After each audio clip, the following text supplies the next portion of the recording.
Coucou tout le monde, j'espère que vous allez bien. Aujourd'hui dans cette vidéo, j'avais envie de vous parler de cette fameuse charge mentale. Je voulais vous donner 6 pistes pour arriver à se libérer de cette charge mentale. Alors peut-être que tu connais cette sensation d'en avoir mais plein la tête, d'être stressé, de devoir tout gérer, la maison, les enfants, le travail, le conjoint, et tu te sens d'avoir tout le temps dans ta tête à devoir penser à tout le monde, et des fois tu as juste envie de hurler, mais stop, laissez-moi tranquille. Parce que dans tout ça, eh bien toi, tu n'as plus une minute pour toi, tu n'as plus une minute de paix, tu n'arrives plus à te donner cette priorité. Alors les conséquences de cette charge mentale, si on ne s'en occupe pas, elles peuvent être vraiment lourdes, hein. Donc on peut tomber en dépression, beaucoup de stress, un épuisement. Et puis elle a des conséquences aussi dans notre quotidien, avec notre famille, avec nos enfants, avec notre mari, avec nos amis, nos collègues. On devient plus irritable, on devient plus tendu, on est plus fatigué, on tolère moins de choses, on a moins de patience pour les choses, on se reconnaît plus des fois. Et puis après, on s'en veut, on est triste de s'être énervé, on est triste d'avoir dit telle ou telle chose, on est triste d'avoir perdu ses nerfs. Et puis on se dit, mais elle est où ma joie de vivre? Où est-ce qu'elle a passé cette joie de vivre? Donc je vous propose 6 pistes pour essayer de la retrouver, cette joie de vivre, pour lâcher cette charge mentale. Alors moi, ces 6 pistes, j'ai essayé d'aller les chercher chez moi, dans mon vécu, de comment j'essaye, moi, de me libérer de la charge mentale que j'ai au quotidien. Ma première piste, celle qui me vient tout de suite, que j'ai envie de vous partager, c'est celle de lâcher le contrôle. Moi, je suis quelqu'un, encore aujourd'hui, j'ai toujours été quelqu'un de très contrôlant, et j'ai dû apprendre au fil des années, surtout avec la naissance de ma fille, là j'ai vraiment appris ce que c'était de lâcher le contrôle, hein. Grossesse, accouchement, enfant, on n'a plus le contrôle sur tout. Et j'ai appris à lâcher ce contrôle. Et puis à prendre conscience que je voulais tout contrôler, parce que je ne m'en rendais pas compte. Donc je vous invite, si vous êtes quelqu'un de contrôlant, à observer. Pourquoi je suis comme ça? Pourquoi c'est important pour moi de contrôler? Et puis de voir, mais qu'est-ce que je peux lâcher? Qu'est-ce que ça m'apporte d'être dans ce contrôle? Est-ce que je ne pourrais pas déléguer certaines choses? Et en déléguant, accepter que ce sera certainement pas fait comme moi je l'aurais fait. Mais c'est pas grave, parce qu'en faisant cela, eh bien, je sens un poids en moins. Je peux déléguer quelque chose. Peut-être ce ne sera pas fait la même chose que je le fais moi, mais je me sentirai plus libre, avec une charge en moins. Donc, si vous êtes le contrôlant, observez quand c'est que ce contrôle se manifeste dans votre quotidien. Et puis lâchez ce besoin de contrôle petit à petit, par des petits pas.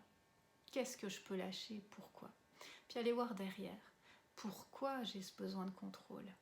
Parce que peut-être que j'ai peur de mal faire, que peut-être que derrière ce besoin de contrôle, il y a ce besoin d'être aimé, d'être reconnu, ce besoin de reconnaissance. Peut-être c'est peur d'être abandonné, d'être rejeté. Allez observer comment vous fonctionnez. Ma deuxième piste, c'est celle d'oser dire non, oser dire stop, mettre cette limite.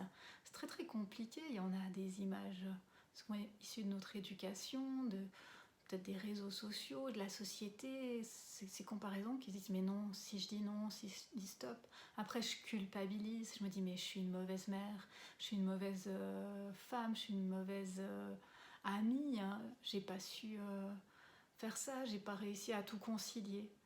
Donc vraiment arriver à mettre ces barrières, ces stops, et à ne pas culpabiliser derrière. Petit pas par petit pas de nouveau, de voir qu'est-ce qu'il y a derrière. Pourquoi je veux mettre ces limites? Parce que je veux être mieux, parce que je veux être plus épanouie, parce que je veux passer des moments de qualité avec les gens que j'aime. Et c'est pour ça que je les mets ces limites. Peut-être de lâcher certaines croyances. Qu'est-ce qui se passe si je mets de nouveau ces limites? Qu'est-ce qu'il y a derrière? Est-ce que j'ai cette peur de nouveau qu'on me rejette, qu'on m'abandonne, que je perde quelqu'un ou quelque chose?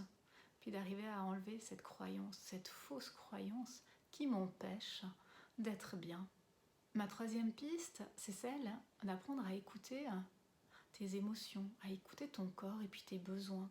Souvent, quand on est dans le mode pilote automatique, hein, qu'on enclenche le matin en se levant avec toutes nos tâches quotidiennes à faire et puis ce surmenage quotidien, cette charge mentale, eh bien on oublie de s'écouter, on oublie de se dire mais moi aujourd'hui j'ai pas envie de faire le ménage, j'ai pas envie de faire la cuisine, j'ai pas envie de jouer avec ma fille ou mon fils, j'ai juste envie qu'on me foute la paix, j'ai juste envie d'être avec moi-même et j'ai juste envie d'écouter.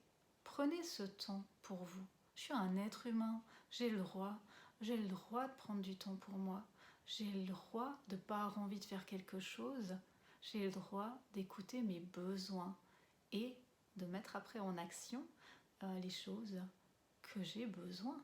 Si j'ai besoin de calme, prenez ce moment de calme. Si j'ai besoin de solitude, prenez un moment seul. J'ai besoin de faire du sport, faites du sport. Écoutez-vous. Vraiment, c'est essentiel. Et acceptez-vous avec vos forces et vos faiblesses en vous disant que vous ne pouvez pas tout mener. Il y a des jours où on est plus fatigué, il y a des jours où on est moins bien. C'est normal et c'est pour tout le monde comme ça. La quatrième piste, c'est celui de lâcher le besoin d'être parfaite. Vous connaissez peut-être ce côté de perfectionniste, il faut toujours tout bien faire. Pendant des années, moi, j'ai eu ce besoin d'être parfaite. J'avais cette croyance qui venait de mon enfance, que pour qu'on m'aime, pour que mes parents m'aiment, eh bien, je devais tout bien faire, être parfaite. Et j'ai tout le temps voulu bien faire. Et c'était jamais assez bien, j'avais tout le temps l'impression que j'étais pas assez bien, qu'on me voyait pas, que j'étais pas assez intéressante. C'était très très très difficile. Et le jour où j'ai accepté d'être imparfaite, où je me suis acceptée avec mes forces et mes faiblesses, mes zones d'ombre, mais comme je me suis sentie tellement mieux, tellement plus heureuse dans ma vie, et puis de me dire je fais de mon mieux, je suis juste un être humain parmi plein d'êtres humains qui fait des erreurs, qui a des problèmes, qui de temps en temps explose, qui a le droit d'être en colère, qui a le droit de pleurer, j'ai le droit. Je m'autorise à être imparfaite. La cinquième piste, c'est celle de hiérarchiser les priorités et de voir quel est son essentiel. De nouveau, je vous disais au début de la vidéo que le temps il est précieux et qu'il ne faut pas le gaspiller ce temps.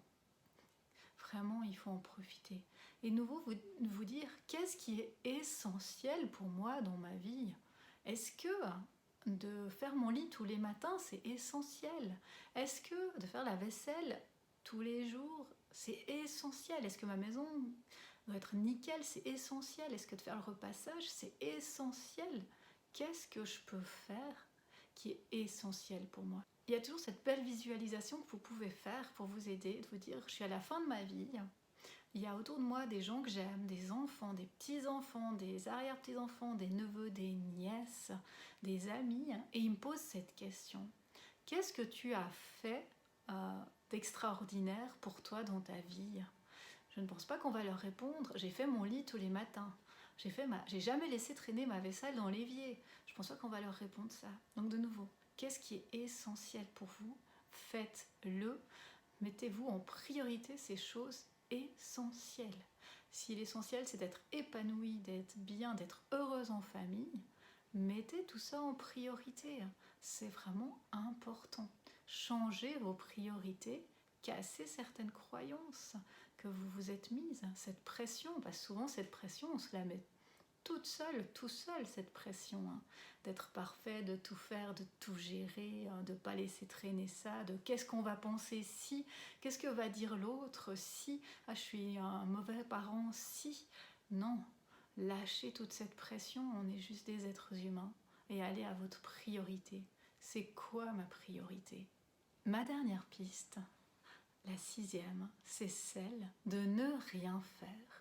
Prenez du temps pour ne rien faire. Combien de personnes, et moi la première il y a quelques années, me disent mais rien faire c'est perdre son temps. Il faut que je fasse, multitâche, je fais ça, je fais vite ça et vite là et puis vite ici et puis oh j'ai encore le temps vite de mettre une petite machine ce soir et je m'arrête jamais. Je n'ai pas pris le temps de ne rien faire. Et le temps de ne rien faire, c'est essentiel. Essentiel pour se ressourcer, pour être bien, bien avec soi, bien avec les autres, pour apprendre à se connaître, pour apprendre à s'écouter avant justement de tomber malade, de péter les plombs, de déborder et puis d'être mal. Donc vraiment, prenez ces petits temps en temps dans la journée, habitude de ne rien faire. Je me prends un petit thé, je m'assieds dans le canapé. J'ai pas besoin de prendre mon téléphone, je peux ne rien faire. Voilà les 6 pistes que j'avais envie de vous partager moi, celles qui ont changé mon quotidien et celles que je dois encore, à certains moments de ma vie, de ma journée, retravailler, travailler. Et j'ai envie de finir cette vidéo en vous posant une question. À quand remonte la dernière fois où tu as pris du temps pour toi, où tu t'es senti bien, épanoui, heureux, heureuse, vraiment que tu as ressenti ce bien-être total, cette joie de vivre. Prends le temps de repenser à ce moment-là et dis-toi que ce moment-là, tu veux le vivre au quotidien. J'espère que cette vidéo puisse t'amener des pistes de travail, des prises de conscience et que tu puisses, toi aussi, lâcher cette charge mentale pour pouvoir vivre avec plus de sérénité, avec plus de légèreté ta vie au quotidien. Je te souhaite de déployer tes ailes et je me réjouis de te retrouver bientôt dans une nouvelle vidéo.